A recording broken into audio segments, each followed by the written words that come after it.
This is Archaeo-Death, an exploration in the archaeology of death and memory, past and present, with Professor Howard Williams. Archaeo-Deathlings, it's Archaeology Professor Howard Williams here, back with my second video linked to my second blog post on Archaeo-Death about the TV series, the quasi-historical TV series King and Conqueror, giving us a very fast and loose version of the events leading up to the Battle of Hastings and the coronation of King William I. And I have taken you on a journey in the first of my videos and blogs into the sort of creative thinking, to put it generously, behind the cremation of Earl Tostig. But there are so many other ways we can engage with the story and the landscape of King and Conqueror. And I want to focus in the second place on the other funerary aspect. This is the settlement of the Earl Godwin and his sons, a fortified settlement, and there's a lot of things we can talk about here that are problematic about this representation. The fully wooden walled ramparts with backed by turf but fully revetted at the front, which is actually quite interesting and possibly plausible were it not for the fact that there is no ditch in front of it. There's no further defence. It is simply a massive amount of wood revetting a earthen bank for a wall walk and a tower, but no defences in front of it. Within there is a real sort of dense cluster, and a second gateway can be seen at the back. But at the centre is this hall, which is very much inspired by 7th century hall design, great halls of the 7th century, on a raised platform with 3 aisles, a central aisle and 2 side aisles, and just across from it is a small church with a graveyard, and it's that funerary element I want to focus on. And in this dusk scene you can just about make out the church building. We never go inside the church, but we can presume it's a church because there is a wicker fence, a lich gate, and a series of graves, most of whom seem to be in the same alignment.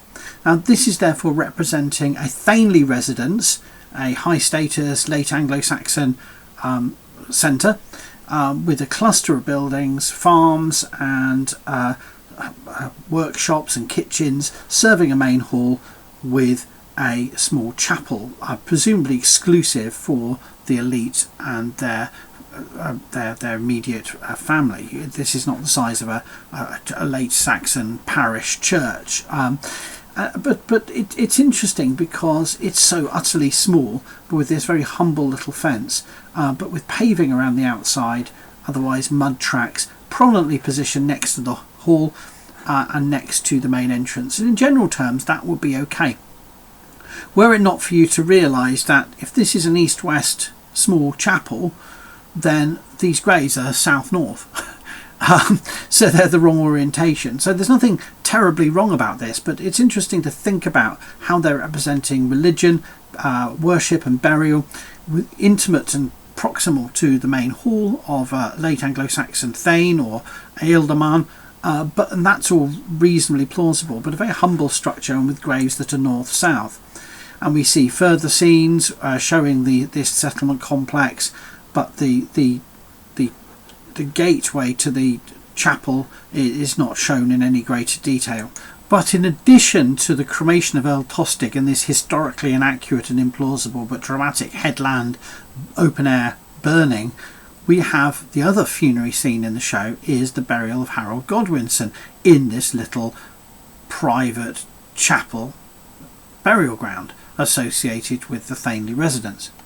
And crucial to this is the choice of Edith, his first wife, his Danish wife, who has this pendant symbolising her marriage in the Danish fashion. This is totally made up, which looks like a mixture of a troll cross and a ring, a wedding band, but held and suspended around the neck. A troll cross is a modern sort of folkloric idea that probably isn't deep in time at all, but it's often by pagans and others seen as some ancient symbol of a Danish way of expressing one's faith. But what's really interesting is that she's wearing this around her neck through the entire show, and she places this on Harold Godwinson's grave after his death and burial following the Battle of Hastings.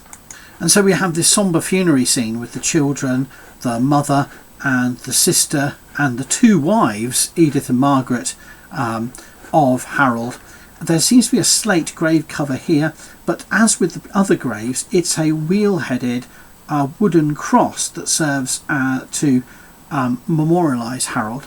And he's got she suspends her vows, her Danish wedding amulet, or whatever they imagine it to be, on the grave to show her ongoing devotion to the dead king. And here for context, you can see how that little cemetery or little burial ground sits with other crosses of very similar nature. And earlier we had seen Svein Godwinson's piss on his own father's grave in this cemetery as an act of defiance once he knows that he, as the eldest son, is not going to be picked as the next earl. And so we have a scene of grave desecration briefly, but otherwise it's this sombre funerary scene as this dynasty awaits expulsion from their land and property following King William's invasion. So they're packing up, they're leaving, they're being evicted basically from their wealthy place, and yet they're leaving behind a Christian grave in respect but in relative humility for the dead king. So he gets afforded a Christian burial in consecrated ground at his ancestral place of residence, but in a very uniform and modest way, but showing respect and honouring of his memory. And there you have the amulet that is suspended from the grave. Now, in my blog post I covered all of this and explained that this is an important scene for helping us to reflect on actually how little we know about the precise appearance of late Anglo-Saxon thainly sites, chapels and their burial grounds. Obviously we have some surviving sites such as Raunds in Northamptonshire, which was a church and its churchyard that did not survive into the later Middle Ages, and therefore we have a snapshot of how it looked in a relatively short duration of time. But most of these sites obviously redeveloped and used for burial, commemoration and other socio-economic, political and religious uses throughout the Middle Ages, and therefore the traces of how they may appear are lost, including the fact that many grave markers may well have been wood, and we don't have that surviving. We do have stone structures, but nothing, often not in situ.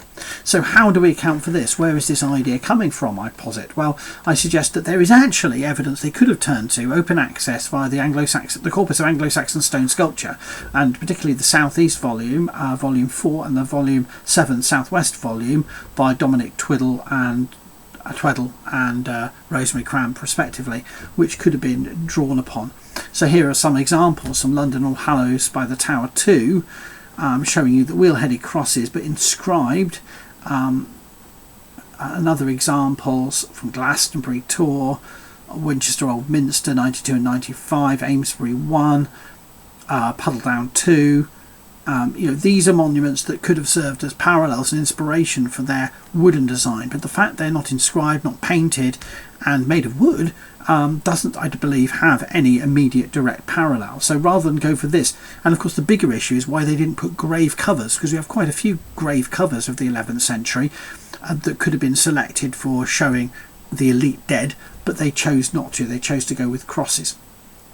So you could see this as simply inaccurate, but is it really inaccurate when our evidence is so fragmentary? There may have been grave markers akin to the ones shown here, but we don't have evidence for it. I just think I'm very sceptical of that. If that was a king's grave, it's humble, but to say the least, but perhaps too humble.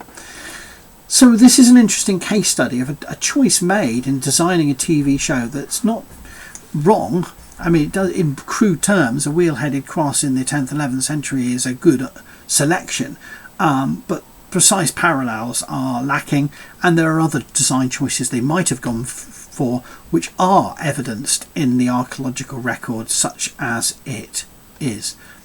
So what are the implications of this? Well, I think this is a good example, a little case study of how we can look at historical dramas and start a conversation about what do we actually know. Well, is this right? Is it wrong? Is less important than where it takes us in thinking about the multiple locations inside churches, outside churches, in churchyards, in private chapels, where the elite may have been buried, and to question some of our presumptions about how they may have been commemorated. So it's less important whether King and Conqueror is correct, and given so many other historical inaccuracies to the plot and the material world, but it's more important to use this as an example to get us thinking about, well, what did these churchyards look like?